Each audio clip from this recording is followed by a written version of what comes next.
ये कहानी है किम की, जो कि डिमेंशिया बीमारी का पेशेंट है। डिमेंशिया बीमारी में पेशेंट को उसी की यादें धोखा देती रहती हैं। वो हंसने वाली बात पे रोने लगता है और रोने वाली बात पे हंसने लगता है।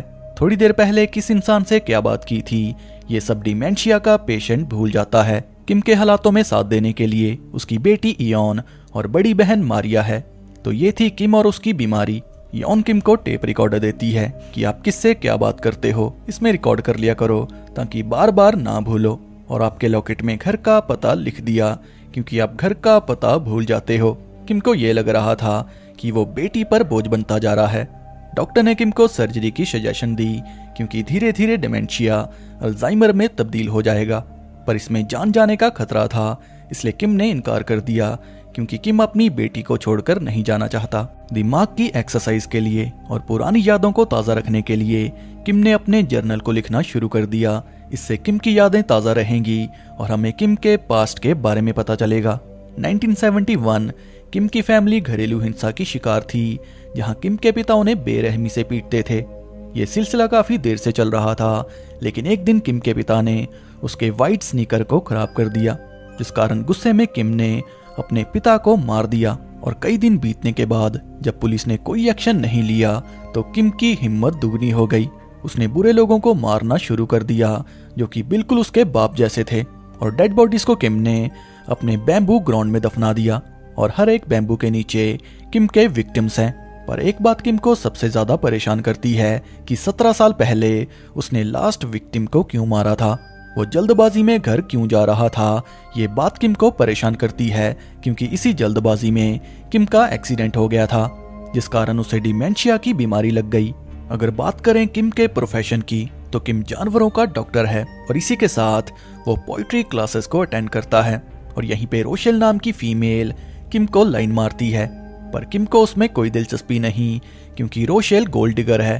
अब न्यूज में ये दिखाया जाता है कि शहर में एक सीरियल किलर है जिसने 20 साल की टीनेजर लड़की को मार दिया।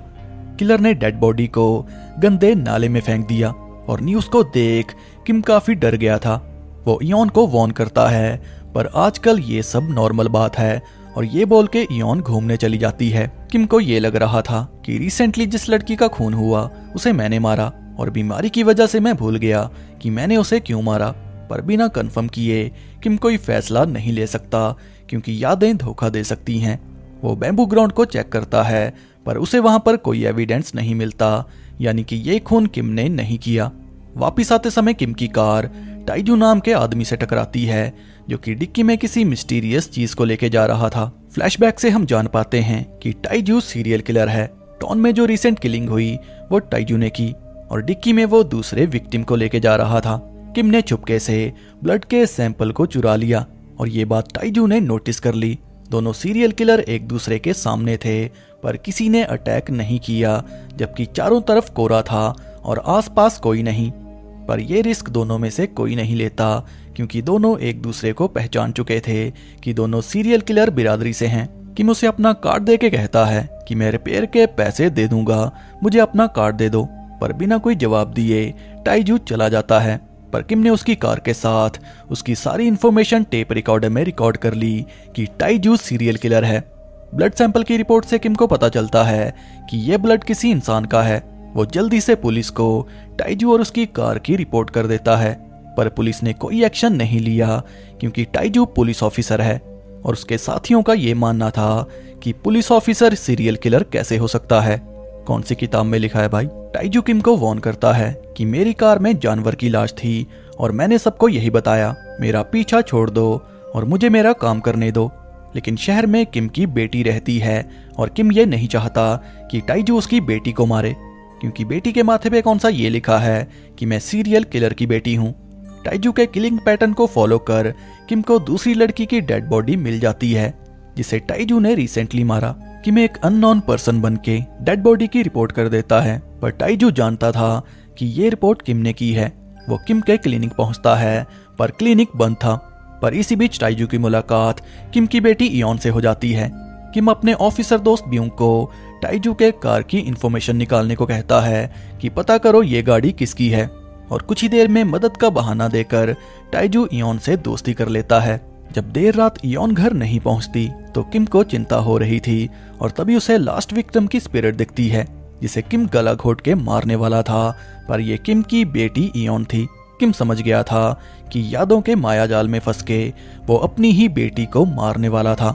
किम काफी परेशान हो गया था कि कहीं यादों के मायाजाल में फंस के मैं अपनी ही बेटी को न मार दूं, पर बेटी अपने पिता की सिचुएशन को अच्छे से समझती है। अब सारी परेशानी किम अपनी बहन मारिया को बताता है, जो कि कॉन्वेंट में नन है। भाई की परेशानी को देख मारिया उदास हो जाती है। क्लास खत्म होने के बाद रोशेल जबरदस्ती किम से चिपकने लगती है और तभी किम को इयोन टाइजू के साथ दिखती है। कई दिन बीत चुके थे, इसलिए किम टाइजू को भूल चुका था और टाइजू ऐसे रिएक्ट कर रहा था जैसे किम को उसने पहली बार देखा। इयोन किम को बता देती है कि ये मेरा बॉयफ्रेंड टाइजू है, जो कि एक पुलिस ऑफिसर है। अब दोनों को डेट पे अकेला छोड़ किम रोशेल के साथ चला जाता है। किम काफी खुश था कि बेटी को अच्छा लड़का मिल गया। ये बात किम टेप रिकॉर्डर में रिकॉर्ड कर लेता है कि मेरी बेटी इयोन टाइजू नाम के पुलिस ऑफिसर से प्यार करती है, और बेटी टाइजू को सब बता देती है कि मेरे बाप की हेल्थ कंडीशन कैसी है। यानी कि टाइजू किम के बारे में सब जान चुका है। ऑफिसर ब्यूंग किम को बता देता है कि थोड़े दिन पहले तुमने जिस कार की इंफॉर्मेशन निकालने को कहा था वो कार टाइजू नाम के पुलिस ऑफिसर की है, पर बीमारी के कारण किम इस बात को भूल गया कि उसने ब्यूंग को क्या काम दिया था। पर किम ने जब टाइजू के साथ पहली मुलाकात की रिकॉर्डिंग को दोबारा सुना तो उसे टाइजू के बारे में सब याद आ गया। यॉन को लेने किम थिएटर पहुंचता है क्योंकि टाइजू के साथ यॉन मूवी देख रही थी, पर यादों के मायाजाल ने फिर से किम को धोखा दे दिया। वो यॉन के बारे में सब भूल गया और अचानक याद आने पर उसे यॉन घर पे मिलती है। किम उसे टाइजू से दूर रहने को कहता है कि वो एक सीरियल किलर है, पर टाइजू इयोन को पहले से भड़का चुका था कि लास्ट विक्टिम के क्राइम सीन पर मैंने तुम्हारे पिता को देखा था। यानी कि टाइजू ने इयोन के दिमाग में ये डाल दिया कि तेरा बाप सीरियल किलर है, पर बेटी बाप पे भरोसा करती है। किम समझ गया था कि बेटी का इस्तेमाल करके टाइजू गेम खेलने में लगा है। ब्लड का वही सैंपल किम ब्यूंग को देता है कि ये मुझे उसकी कार से मिला था। अब रिपोर्ट के बाद ही पता चलेगा कि टाइजू इनोसेंट है या फिर किलर। अगर ब्लड सैंपल जानवर का हुआ तो टाइजू इनोसेंट, अगर इंसान का तो टाइजू सीरियल किलर। पर रिपोर्ट आने में 1 हफ्ते का समय था और तब तक किम को यॉन का ध्यान रखना होगा। वो यॉन को साफ बोल देता है कि जब तक ब्लड की रिपोर्ट नहीं आ जाती तुम टाइजू से दूर रहोगी। किम ने जानवर को बेहोश करने का इंजेक्शन रेडी कर लिया था, जिसे मौका मिलते ही वो टाइजू में इंजेक्ट कर देगा, क्योंकि इस उम्र में 25 साल के सीरियल किलर का सामना करना मुश्किल है। थोड़े दिनों तक किम ने टाइजू का पीछा किया और इस बात का टाइजू को अच्छे से पता था, पर कुछ दिनों बाद किम सब भूल गया और मौका देख टाइजू किम की बेटी का हाथ मांगने घर आ गया। टाइजू ने अच्छा बनने की एक्टिंग की कि मैं आपकी बेटी को खुश रखूंगा, पर किम तो एक कदम आगे निकला। वो भूलने की एक्टिंग कर रहा था और मौका मिलते ही वो इंजेक्शन देके टाइजू को मारने वाला था, पर इयोन की वजह से टाइजू की जान बच जाती है और टाइजू के जाते ही किम को इयोन के गले में निशान दिखते हैं, जिससे किम को ये लगने लग गया कि ये निशान टाइजू ने दिए। पर इयोन उसे बता देती है कि कुछ दिन पहले आपने मेरा गला दबाने की कोशिश की थी और ये निशान तब के हैं। और ये सुन के किम उदास हो गया। उसे इयोन की चिंता हो रही थी। वो अपने जर्नल में ये लिखता है कि मैं अपनी यादों को तो भूल सकता हूँ, पर खून करने की आदत पीछा नहीं छोड़ेगी। मुझे किसी भी हालत में अपनी बेटी को बचाना होगा। किम की हालत ऐसी हो चुकी थी कि यादों के मायाजाल में फंस के वो किसी भी समय इयोन को मार सकता था, और ये बात उसने जर्नल में लिख दी। पर बेटी को बचाने के लिए किम उसकी फोटो गले में पहन लेता है ताकि किम को याद रहे कि ये मेरी बेटी है। उसी रात किम को बांधकर टाइजू उसके घर आ गया। उसने किम के जर्नल में ये लिख दिया कि टाइजू इनोसेंट है। किम के फोन से टाइजू रोशेल को कॉल कर देता है, जिसका कारण हमें जल्दी पता चलेगा। टाइजू किम को कहता है कि तुम्हारा शिकार बुरे लोग होते हैं जो कि जीना डिजर्व नहीं करते, जबकि मैं उन्हें मजे के लिए मारता हूँ। अब टाइजू का प्लान ये था कि सबका इल्जाम किम पे लगा के यॉन को मार दूंगा। इसी हड़बड़ी में किम अपना इंजेक्शन निकालने की कोशिश करता है, जिस बीच टेप रिकॉर्डर ऑन हो जाता है। रिकॉर्डिंग में किम और टाइजू की सारी बातें रिकॉर्ड हो जाती हैं, यानी कि टाइजू का कन्फेशन रिकॉर्ड हो चुका है, जिसके बारे में टाइजू और किम को नहीं पता। दूसरे दिन किम यॉन को मारिया के साथ कॉन्वेंट भेज देता है कि सब कुछ ठीक होने के बाद मैं तुम्हें लेने आ जाऊंगा, और यहाँ पे मारिया के एक्सप्रेशन अजीब थे। टाइजू को मारने का मन किम ने बना लिया था क्योंकि और कोई रास्ता नहीं था। टाइजू का पीछा करते समय उसे टाइजू के दूसरे घर में रोशेल की टॉर्चर वीडियो मिलती है, जिसे लेकर किम ब्यूंग के पास आ जाता है कि टाइजू सीरियल किलर है। ये वीडियो मुझे उसके दूसरे घर से मिली। पर इस मूवी के पुलिस ऑफिसर सबसे बड़े बेवकूफ हैं। सबूत मिलने के बावजूद भी वो किम को ही पागल समझ रहे थे। पर किम को सबसे बड़ा पागल टाइजू ने बना दिया जब उसने इयोन के बारे में पूछा कि मैंने उसे कई दिनों से नहीं देखा, कहीं तुमने उसे मार तो नहीं दिया? अगर रोशेल मर चुकी है तो इयोन को इसी ने मारा होगा, क्योंकि रोशेल को लास्ट कॉल किम ने की थी। किम मारिया को कॉल करता है कि मेरी बेटी मारिया के पास है, पर मोबाइल में मारिया का नंबर नहीं था। किम कॉन्वेंट पहुंचता है, पर कॉन्वेंट वीरान था। और तभी फ्लैशबैक से हम जान पाते हैं कि किम की बहन तो बचपन में ही मर गई थी। किम एक बार फिर से यादों के माया जाल में फंस गया। वो खुद को रोशेल को मारते हुए देख रहा था। किम को ये लगने लग गया कि उसने इयोन को भी मार दिया। जिस बात का डर था वही हुआ। टाइजू ब्यूंग को भड़काने में लगा था कि 17 साल पहले का और अब का सीरियल किलर किम है। पर अगर 17 साल पहले की डेड बॉडीज मिली तो किम का कोई कुछ नहीं बिगाड़ सकता, क्योंकि हर केस की लिमिट 15 साल की होती है। उसके बाद सस्पेक्ट का कुछ नहीं कर सकते। ब्यूंग के हिसाब से किम अपनी बेटी को नहीं मार सकता। किम जैसे तैसे खुद को संभाल कर दिमाग पे जोर डाल रहा था कि आखिरी खून मैंने 17 साल पहले किया, लेकिन क्यों? जोर डालने पर किम को याद आता है कि आखिरी विक्टिम इयोन की माँ थी। वो किम को धोखा दे रही थी और इयोन किम की बेटी नहीं है। ये बात मरने से पहले इयोन की माँ ने बता दी थी। ये सुन के किम को इयोन से नफरत हो गई और उस दिन जल्दबाजी में वो इयोन को मारने घर जा रहा था, पर रास्ते में कार का एक्सीडेंट हो गया। यादें मिट जाने के कारण किम सारी बातें भूल गया था। याद आने पर किम को फिर से इयोन से नफरत हो गई। किम मान चुका था कि उसी ने रिसेंट किलिंग की। बैम्बू ग्राउंड में पुलिस ऑफिसर्स को रोशेल की डेड बॉडी मिल जाती है, यानी कि किम जेल जाने के लिए रेडी है। किम खुद को इंजेक्शन देके मारने वाला था, क्योंकि यादें मिटने के बाद वो किलिंग मशीन बन जाएगा।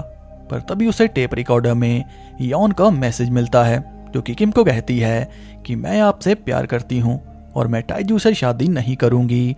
मैं अपने पिता को छोड़ के नहीं जाने वाली, मुझे आप पे भरोसा है। अब इसके बाद उस रात की रिकॉर्डिंग प्ले होती है, जिसमें टाइजू ने कन्फेस किया था कि तुम्हारे पापों का प्रायश्चित तुम्हारी बेटी इयोन करेगी। टाइजू ने अपने सारे क्राइम रिकॉर्डर में एक्सेप्ट कर लिए थे। किम को अरेस्ट करने जब पुलिस ऑफिसर घर पहुंचते हैं तो किम उन पे अटैक करके भाग जाता है। जिसके बाद किम को याद आता है कि उस दिन गलती से उसने इयोन को टाइजू के साथ भेज दिया था। तभी तो मारिया के एक्सप्रेशन अजीब थे, क्योंकि वो टाइजू था। फोन पर किम ब्यूंग को टाइजू का कन्फेशन सुनाता है, जिससे ब्यूंग को भरोसा हो गया कि टाइजू किलर है। किम उसे कहता है कि इयोन टाइजू के कब्जे में है और टाइजू का पीछा कर ब्यूंग को इयोन मिल जाती है, जो कि टाइजू के दूसरे घर में थी। टाइजू इयोन को सब बता देता है कि तुम्हारे पिता ने ही तुम्हारी माँ को मारा था। वो 17 साल पहले के सीरियल किलर हैं। और ये सुन इयोन को किम से नफरत हो जाती है। और तभी किम को कॉल कर ब्यूंग उसे टाइजू की लोकेशन बता देता है कि तुम्हारी बेटी उसी के पास है। पर तभी पीछे से टाइजू ब्यूंग को मार देता है। इयोन टाइजू को देख लेती है, जिससे इयोन को यकीन हो गया कि मेरे पिता सही थे, सीरियल किलर टाइजू है। इयोन भागने की कोशिश करती है, पर टाइजू उसे पकड़ लेता है। वो इयोन को सब बता देता है कि मेरी माँ अब्यूजिव थी, जिस कारण मैं सीरियल किलर बन गया। उसने मेरी ये हालत कर दी। टाइजू किम का इंतजार कर रहा था, क्योंकि बेटी को बाप के सामने मारना था, पर उल्टा किम ने अटैक कर दिया। किम इयोन को ढूंढ रहा था, पर इससे पहले वो इयोन को ढूंढ पाता उसकी यादें धुंधली पड़ जाती हैं, जिससे एक बार फिर से वो सब भूल गया कि वो यहाँ पे कैसे पहुंचा। टाइजू इयोन के सामने किम को मारने की कोशिश करता है, क्योंकि सीरियल किलर के अलग ही शौक होते हैं। इयोन जब किम को पापा कहती है तो किम को फिर से सब याद आ गया। जिसके बाद किम और इयोन के बीच हाथापाई शुरू हो जाती है। थोड़े हाथ पैर मारने के बाद किम टाइजू को मार देता है। इयोन किम से डरकर दूर भाग रही थी, पर तभी किम उसे कहता है कि मुझसे डरो मत, तुम मेरी बेटी नहीं हो, तुम सीरियल किलर की बेटी नहीं हो, तुम्हारे अंदर मेरे खून का एक भी कतरा नहीं। अब इसके बाद किम को अरेस्ट कर लिया जाता है और धीरे धीरे किम अल्जाइमर की चपेट में आ गया। इयोन को किम का रिकॉर्डर मिलता है, जिसमें किम की आखिरी रिकॉर्डिंग थी। इयोन को जब किम बचाने जा रहा था तो उसने रिकॉर्डर में ये बोला था कि इयोन मेरी बेटी है, मुझे किसी भी हालत में टाइजू को मार के इयोन को बचाना होगा। ये मेरा आखिरी मौका है, वरना मेरी बेटी मर जाएगी। और ये सुन के इयोन किम को माफ कर देती है। किम को मिलने इयॉन हॉस्पिटल पहुंचती है, जहां किम उसे मरिया समझ रहा था। किम को व्हाइट स्नीकर देके इयॉन चली जाती है और व्हाइट स्नीकर किम के फेवरेट हैं और इन्हीं की वजह से किम सीरियल किलर बना था। किम की यादें उसे परेशान कर रही थी, वो खुद को मारने वाला था, पर तभी उसे टाइजू के बारे में याद आता है। कहानी के आखिर में किम एक टनल से निकलता है, क्योंकि किम को यह लग रहा था कि टाइजू जिंदा है, पर आखिर में किम खुद को कहता है कि खुद की यादों पे भरोसा मत करना। तो आपको कहानी कैसी लगी मुझे कमेंट करके जरूर बताना। अगर आपका कोई क्वेश्चन है तो मुझे कमेंट कर देना।